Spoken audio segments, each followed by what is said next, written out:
In today's video, I'm going to teach you how to use tags and segments in ConvertKit. If you find this useful, consider subscribing and liking the video. Now, let's dive into the world of subscriber management, specifically how to make the most out of ConvertKit's functionalities. Using ConvertKit is a fantastic way to engage with your audience effectively. One of the most helpful features it offers is the ability to manage your subscribers through a single list model. Unlike traditional email platforms that require you to create multiple lists for customers, prospects, and other categories, which often leads to paying multiple times for the same subscriber, ConvertKit streamlines everything into one master list. This approach not only saves you money, but also simplifies your subscriber management. So how do you organize all your subscribers within this single list?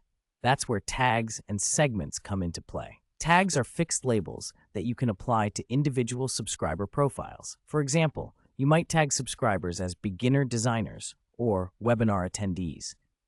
These labels help categorize your audience based on their interests or actions they've taken.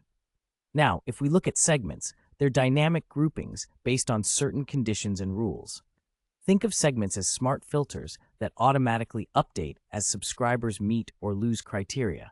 For instance, if you want to create a segment for all designers, you can combine all your design-related tags or forms, allowing you to reach out to that specific group when needed. Let's talk about how you can access detailed subscriber information within ConvertKit. When you click on any subscriber profile, you get a full view of their interactions with your content.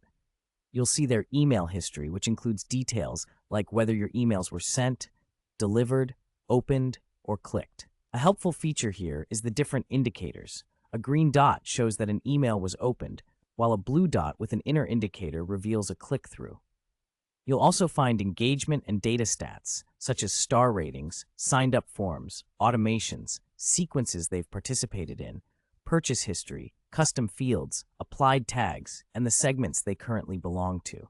This level of insight is invaluable for tailoring your content and outreach. So, what's the real difference between tags and segments? To sum it up, tags are a fixed labeling system, and they are explicitly added or removed from a subscriber's profile. You would go in and tag someone manually based on their behavior or interests when they sign up. On the other hand, segments automatically adjust as subscribers either meet or drop out of the specified criteria. You can also apply a range of filters when dealing with tags. Each tag can be filtered individually, allowing you to refine your audience further.